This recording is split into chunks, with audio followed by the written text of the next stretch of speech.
Kings 19, God calls the prophet Elijah to stand upon the great mountain.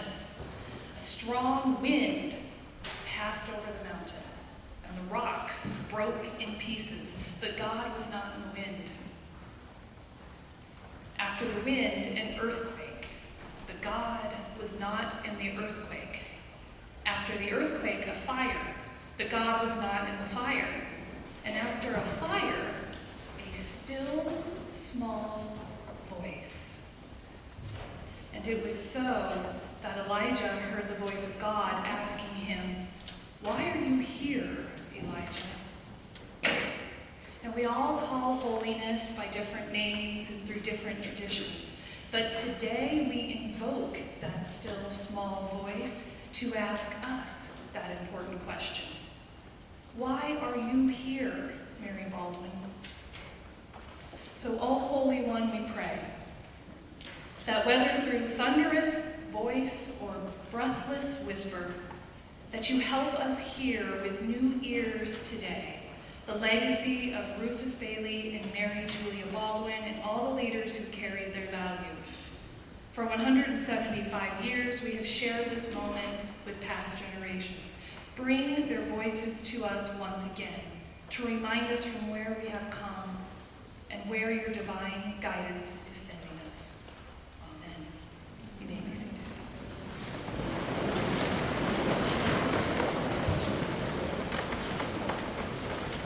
Good afternoon.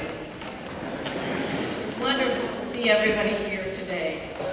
Welcome to our Founders Day, honoring our 175th anniversary. We have gathered together as a community on Founders Day since 1898, the year after Mary Julia Baldwin's death, when the seminary initiated the observance of a holiday on October 4th, her birthday. On the 100-year anniversary of Miss Baldwin's birth, President Jarman began the process of investing the graduates on Founders Day. Our special ceremony today honors the traditions of Founders Day and builds upon them. We will invest our graduates from all programs, baccalaureate through doctoral, who will be the first graduates of Mary Baldwin University in May. And we invest you with a special stole honoring our 175th anniversary. As graduates, with this investment, we entrust to you a sacred symbol of carrying forth the ideals and the values of our university. For Mary Baldwin University is the truest monument to our founders. In our program, we reprise some special aspects of our history, including the alma mater of the seminary. With joy, again, we hear the words of our chaplain emerita, Dr. Patricia Hunt, and Dr. Sarah Kennedy's lovely sonnet. We will bring to life the visionary and courageous voices of our leaders and founders. Their values are our values. They have indelibly imprinted our institutional soul. Our greatest strength has always been, is still, and will forever be all of you, the people who give Mary Baldwin University life and purpose. Hear now the words of Dr. Thomas Grafton's prayer for Founders Day. We pause to survey the material habitat we share with past generations, to give thanks for the cloud of heavenly witnesses, for Rufus Bailey, Mary Julia Baldwin, and so many more. If we know but few of the sacred names, let's learn today a few more with befitting reverence. Let's achieve sweetness in the face of threat and anxiety. In this day of collective remembering, fill us with the gladness of all who have stood where we now stand. The words of Dr. Gwen Neville, class of 1959, as spoken at our sesquicentennial Founders Day in 1992, resonate again today at our quarto sepcentennial. She said, "We stand at an intersection of eras, on the threshold, we now say, of our first 175 years. This same threshold opens to the future. We find ourselves in a ceremony in which we pause to take notice and to think ahead, a moment encoding memories and meaning. At the same time, we share the storied voices of our past. We also weave those storied threads of the past into the fabric of future events waiting to be made. In the process of remembering, we are at the same time constructing the scenarios of our future. So let us indeed begin by giving thanks with a loud and heartfelt hosanna.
Thank you for that. We have a special section today where we can bring out the voices from 175 years from many of our visionary leaders. So as we start this, I'm going to give a little bit of context, and then I'm very grateful for some of our colleagues to be part of this. The continuity of our institutional character is remarkable. It is manifest in each of you here today. We continue our 175th anniversary celebration in this most fitting way, honoring our founders, Rufus Bailey and Mary Baldwin, and the voices of the legacy that transmit, steward, and enhance those core values. Our founders are with us. We summon their voices, principals and presidents, deans and devoted alumni, faculty, trustees, staff, and the community of Stanton and Augusta County. Well, I'm grateful to Matt Davies, Andrea Cornett Scott, David Pauck, Rence Patino, and Carol Krieger for bringing these voices to life. The words of Rufus Bailey from a letter to his daughters who were away at school in the 1830s. The education of women is more important than for men. The place a woman occupies in society and the influence she exerts require the most complete moral and intellectual education. In every place she moves, in the center, and is a radiating point of influence. Women are the guardians of our liberties. To perform the duties she owes society, it is important to open to the mind the stores of truth contained in those substantial sciences which lie at the basis of all human knowledge. Mental discipline is the first object to which all education should be directed. Women should be well versed in the philosophy of the mind. The preservation of health is among our first duties and inseparable from the first law of nature, which requires us to preserve our lives. The arts are not mere adornment. Cultivate music as a science and for its moral effects. Through art, the familiar practice in linear design and perspective promotes habits of attention and discrimination of great importance. End quote. At the heart of Bailey's words are she. He was particularly concerned with the education of women. Now we say she and he and they, as we are all fully committed to each individual who comes to us at Mary Baldwin University. Rufus Bailey set forth our guiding principles: the centrality of women's education, the breadth and depth of a liberal education, obligation to society and service, faith and spirituality, and the significance of the arts. In 1842, the trustees encapsulated this holistic approach to quote, "We aim first to prepare each woman to live in her present time with a wise reference to eternity." End quote. Thus, in the founding year of the seminary was born our motto, non pro tempore, sed aeternitate, not for the present, but for eternity.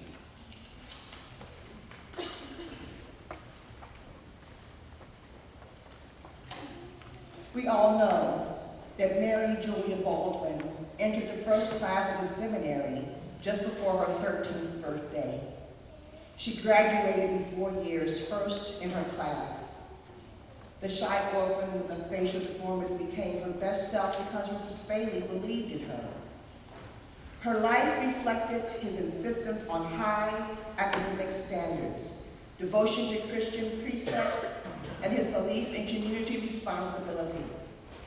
The words of Mary Julia Baldwin: "A happy life must be one spent in doing good in our home circles and to all with whom we come in contact. I cannot conceive of a greater misery than a life spent in selfish indulgence. My only object in holding on to the school is that I may do these girls some good spiritually." The resolution of the Board of Trustees following Ms. Baldwin's death in 1897 captures her leadership qualities. It was difficult to analyze the character of one so well-rounded. She was modest without timidity, tender without effusion, firm without severity, kind but true. Her justice was so tempered with mercy as to lose its sting. Her judgment was clear, her convictions strong, her faith firm, her will determined. Her great generosity was without ostentation, guided by wisdom, and neither bounded by sect or continent. She loved her friends without dissimulation and never had an enemy. She was oftentimes bold to audacity in the conduct of her school. Her place in the hearts of this people will never be filled. Mary Julia furthered all of Rufus Bailey's founding principles. The key to personal transformation is in the faculty. She herself taught as much as 8 hours a day. Through her work with William Holmes McGuffey, she revised the curriculum and took the hiring of dedicated faculty as her highest priority.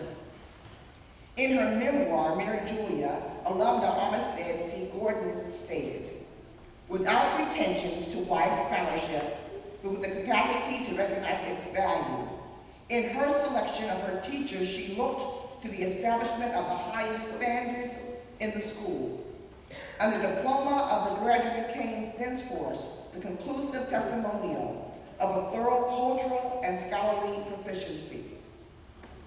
As an example, for the Conservatory of Music, she established in 1871, Mary Julia brought outstanding musicians from Germany who also formed the foundation of the choral and instrumental music in the community of Stanton.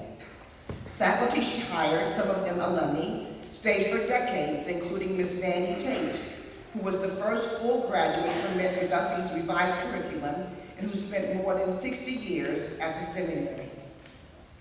Thousands of testimonials of alumni, and surely all of our graduates here today, attest to how generations after generations of faculty members embody the spirit of Mary Baldwin and draw out the potential in each student.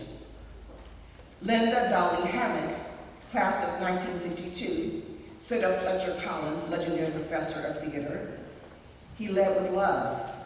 He didn't tell you what to do. He listened while you told him what you wanted to do, and then he told you to go for it. Spirited, scholarly, unstoppable."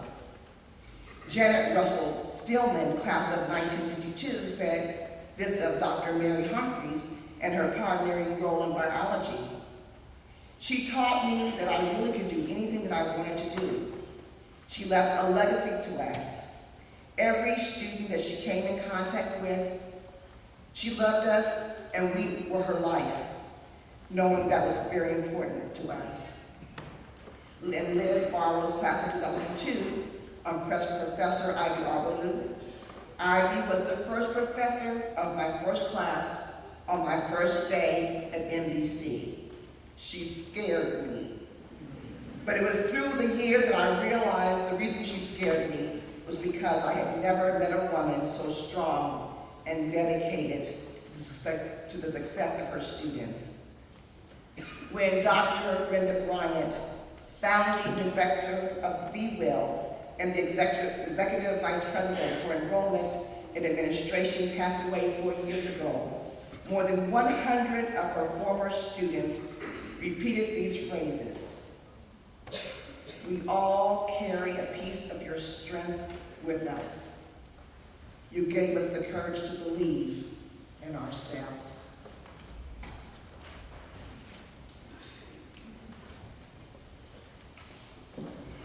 It is remarkable how key phrases and leadership qualities set forth by our founders were spoken and lived by leaders of our institution across decades and centuries.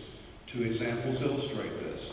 The first pertains to the ethic of citizenship and service, which goes back to the seminary's earliest days. Rufus Bailey stated, "Women are the guardians of our liberties." Excuse me. Mary Julia Baldwin emphasized service to community both locally and in missionary work by our students around the world, and President Samuel Law Spencer Jr. insisted that Mary Baldwin view the world through a wide-angle lens.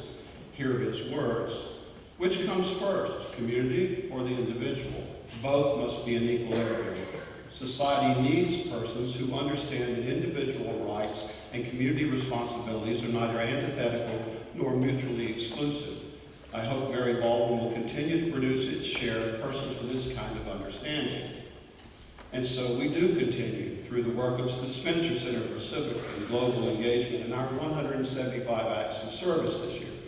The second example is the continued continuity of our approach to leadership.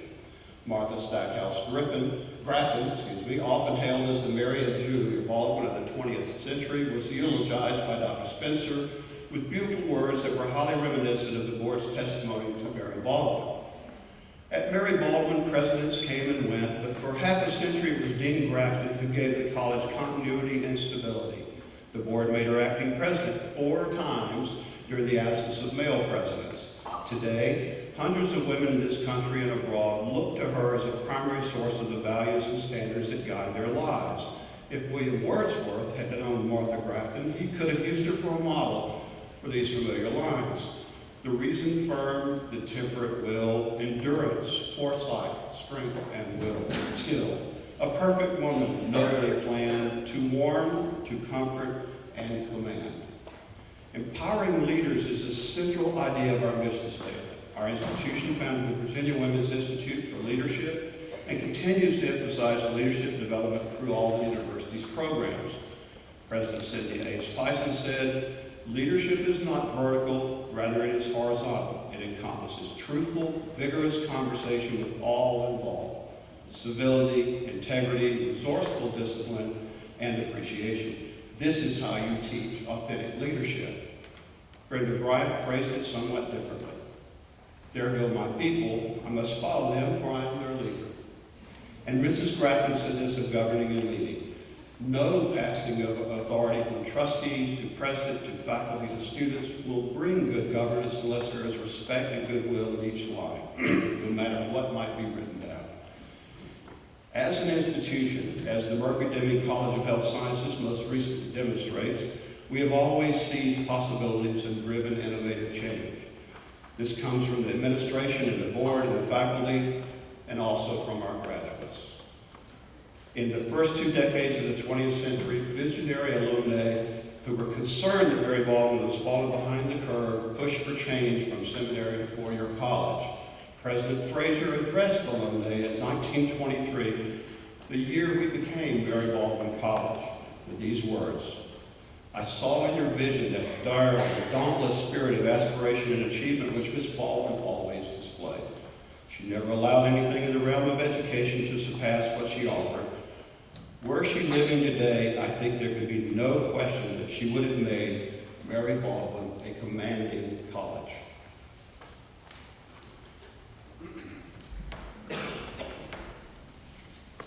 Our profound belief in personal potential requires that we support the spiritual and cultural individuality of each student.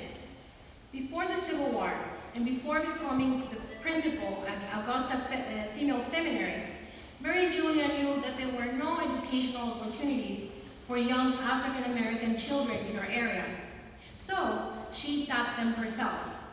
We have always served the women and men over times, and in the mid-1990s, the institution determined to enroll a more diverse cross-section of the United States of America, and to put into place the structures to support them. In 1996, only 3.5% of women in the residential college were women of color. Today, as we strive to celebrate humanity in all its wondrous and complex variation, we are proudly one of the most diverse universities in the United States. Our commitment to inclusive excellence ensures that each sheet of Rufus Bailey's vision is an essential part of our fabric.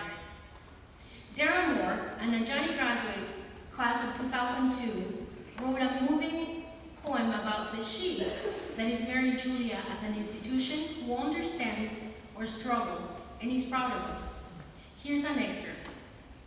"You are the spiritual that delivered me to transformation. You are dream. You are solution. You are masterpiece. You are revolution. A lyric which infused my past with legacy. Your poems, your songs, your memory, your protests, rhythmic, vibrant, blessed. Because of you, I am now and tomorrow, and I am more. I am always, and thankfully yours." Support for each student's faith and spiritual path has also continued unbroken and evolutionary. Through the Quest program, faith, life, and service are a living part of the fabric of our institution, as Rufus and Mary Julia envisioned so long ago. Hear the words of Chaplain Emerita Patricia Hunt, founder of Quest. Students in Quest and students at Mary Baldwin are women of faith even though they do not share a common creed. Students come from inner city, affluent suburbs, other countries, in parts of America not familiar to me. Conservative Catholics and Pentecostals, Muslims and Jews, and nature mystics. They invite me into their worlds, and I invite them into mine. We go hand in hand as friends, not as tourists. Faith for Mary Baldwin students is trust. Trust that there is more grace and mercy in God than there is sin and stupidity in people. This little plot of land tucked away in the Shenandoah Valley is sacred ground. I am serious. Come back to the Mary Baldwin campus. Stand on Page Terrace. Can you feel it? There is something going on here that transcends our explanations and brochures. I can't fully explain it, but you can't miss it.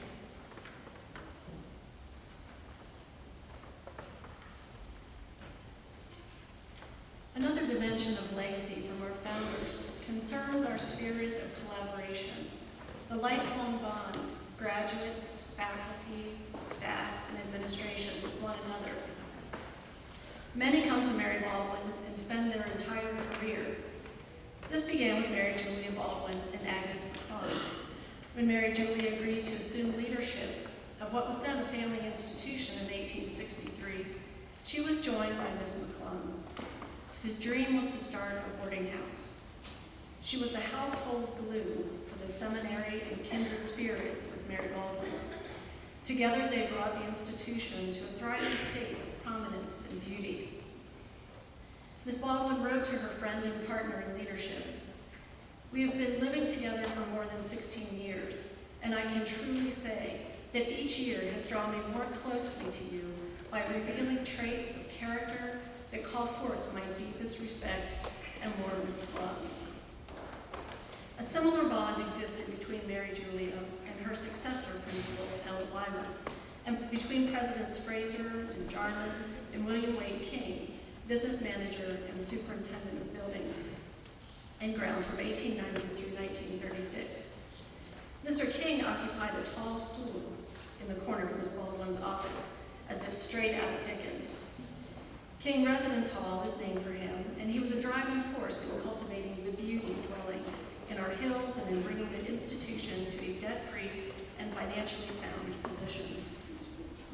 Then there was the trio that some faculty privately termed the triumvirate of the mid-20th century: Martha Stackhouse Grafton, Elizabeth Parker, and Marguerite Hillhouse. When Frank Bell Lewis was elected the third president, President Jarman sent him a letter. "You are to be congratulated in that you will find an adequate faculty and a group of loyal and able lieutenants. I speak of Dean Parker, Dean Grafton, and Registrar Hillhouse. I seldom made a major decision relative to the college without their counsel." They continued to work with Dr. Spencer, who said of Elizabeth Parker, "I associate her not so much with rules as with standards. There is a difference. Rules are enforced, standards are upheld, most effectively by personal example." There are countless examples. I know that such lifelong bonds of collaboration and true friendship exist among many colleagues present here today. Over the course of our 175 years, faculty have not been the sole mentors supporting students along their journey to reaching full potential. Staff members have played important roles in students' lives as well.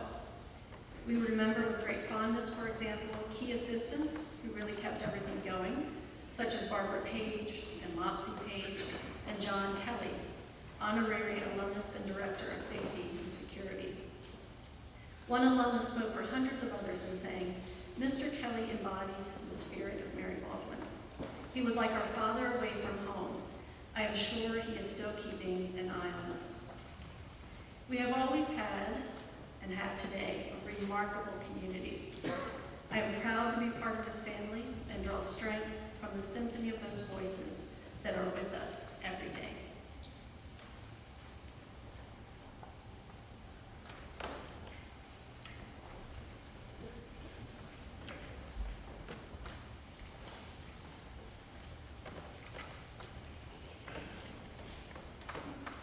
For 25 years, it was my privilege to open faculty meetings, which were monthly, with a prayer on behalf of the faculty.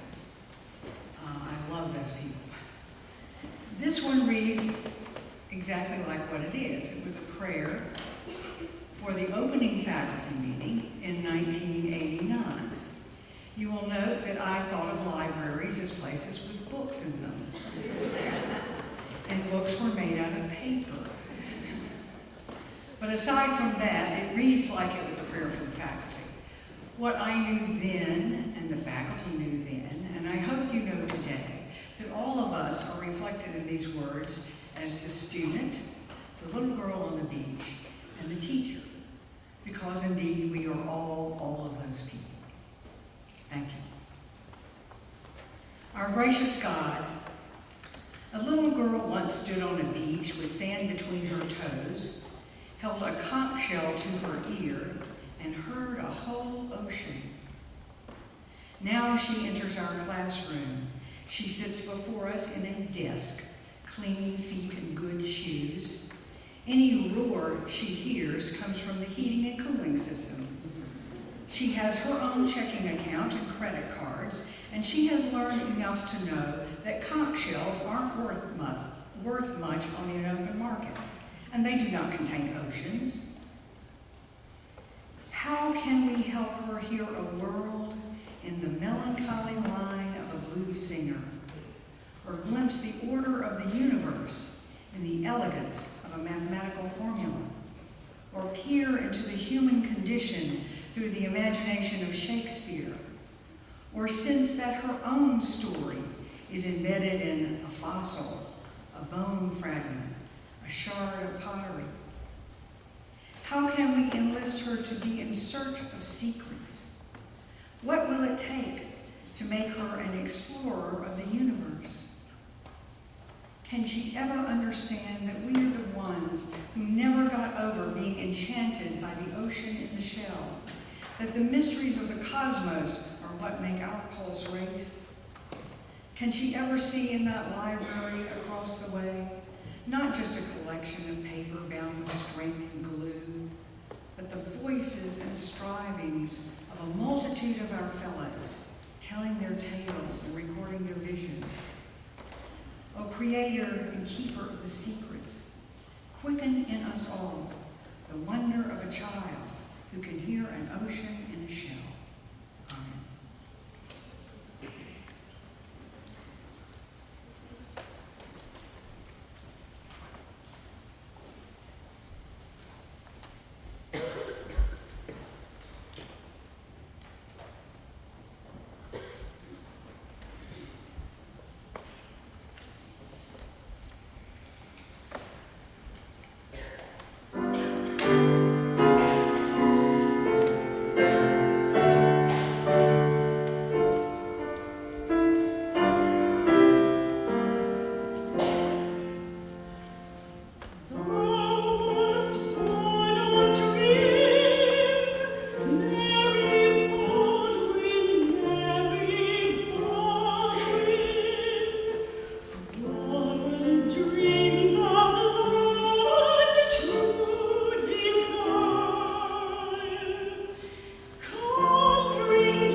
Mary Baldwin University.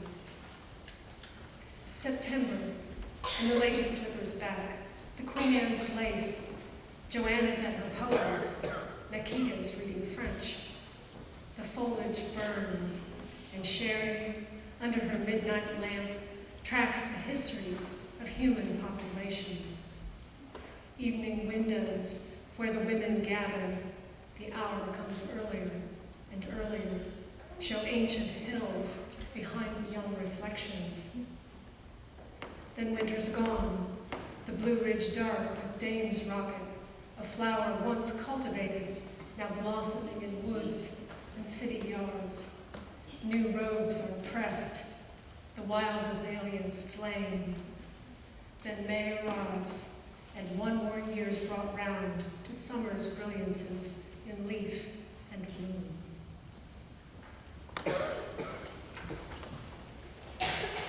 Thanks to all of our colleagues who have brought these lovely voices to light. Can we give them a round of applause?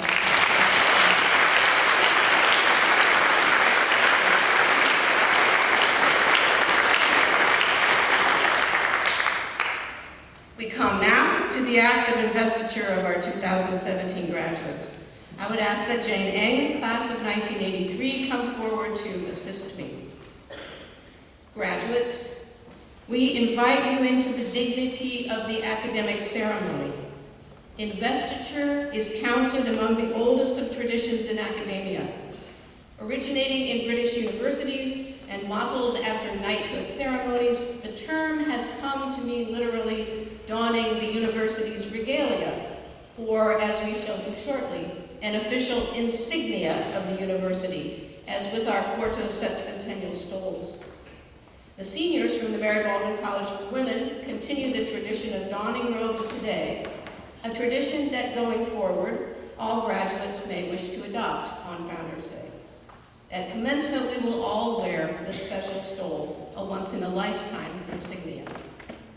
I would ask now that each of the graduates from the 5 constellations of community rise in turn as listed in the program. I'll call it. Please remain standing until all the seniors from the Mary Baldwin College of Women have risen, and then we will don our stoles as the first united graduating class of Mary Baldwin University.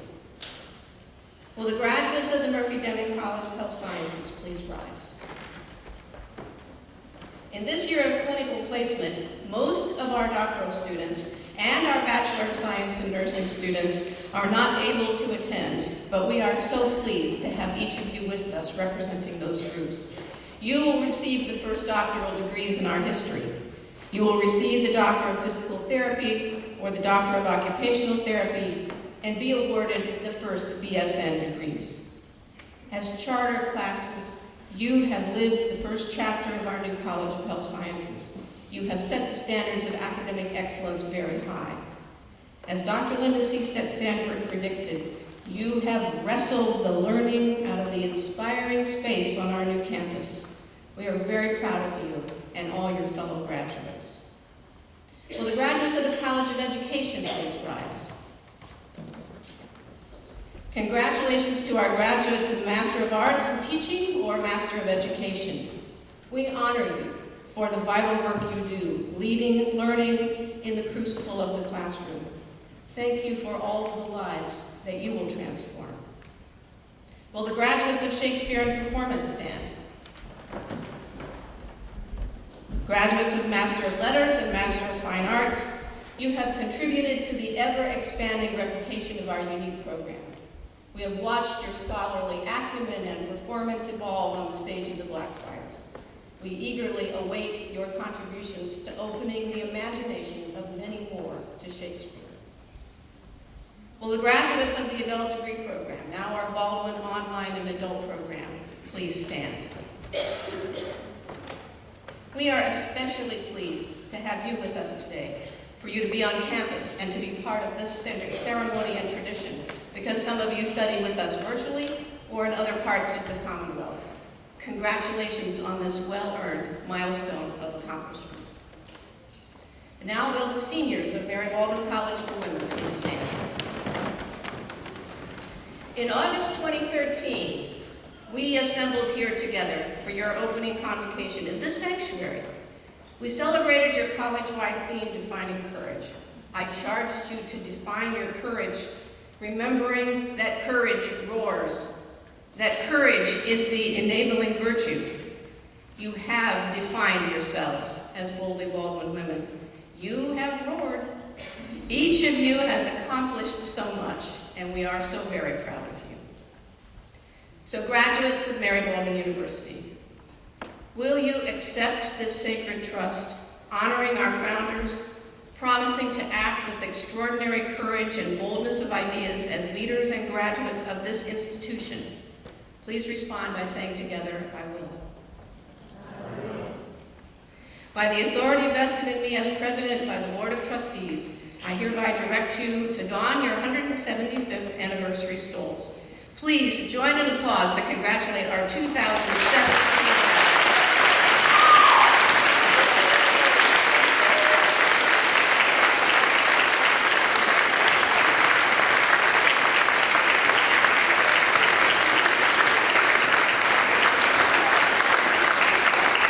Graduates, you may be seated, and James is going to congratulate you now on behalf of all of our alumni. Thank you, Dr. Fox. Mary Baldwin University graduates of 2017. It is my pleasure and honor on behalf of all Mary Baldwin alumni to offer congratulations upon reaching this milestone. I am Jane Kornicki-Ain, graduate of the class of 1983 and Vice President, President-elect of the Alumni/I Association. It is indeed very special that you are the first graduates of Mary Baldwin University in this 175th anniversary year. During the commencement ceremony in May, we will formally welcome you to join the global community of graduates of this institution, so you too can continue to be part of our ongoing evolution toward our bicentennial. We are so very proud of each of you. Thank you and congratulations.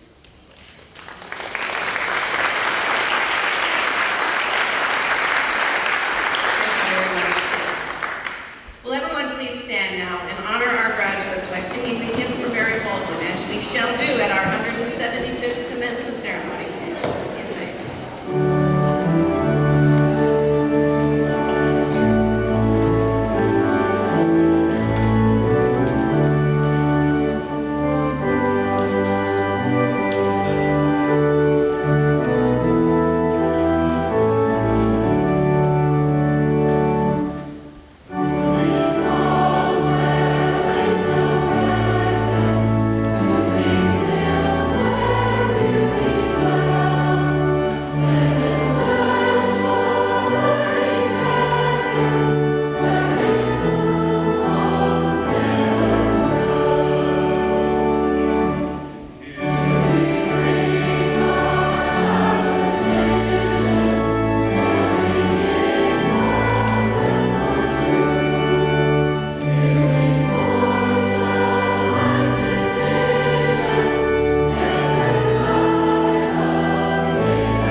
Please be seated.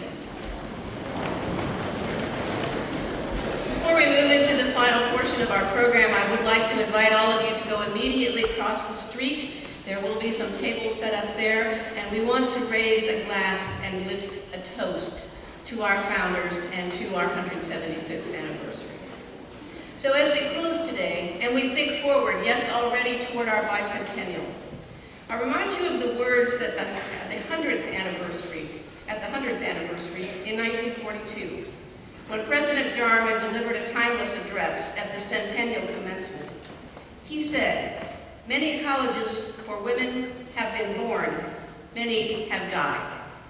Why has this institution lived and flourished for 100 years and now we say 175 years? He went through several of the key reasons, all of which have been reinforced today through the vision of our leaders, through the force of their personality and their commitment, and the quality of their faculty.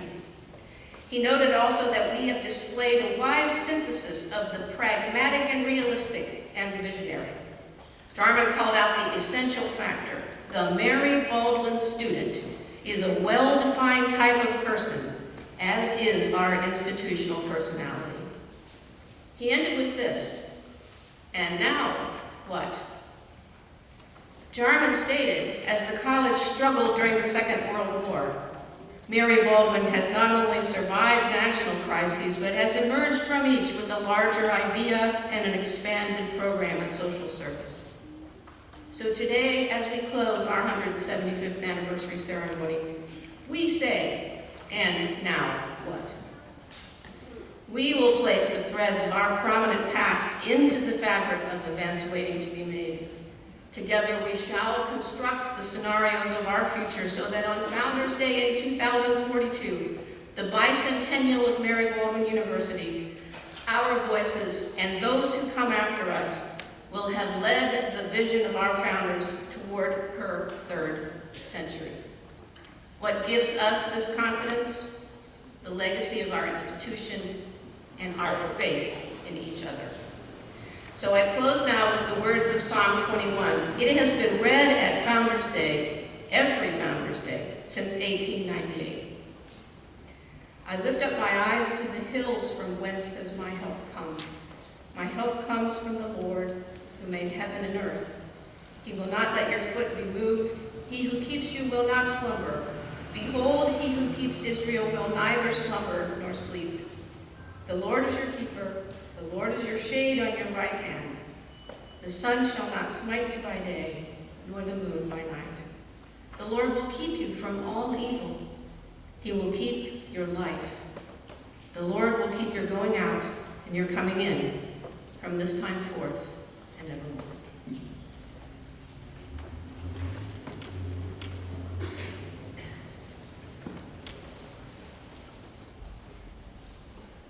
Please stand.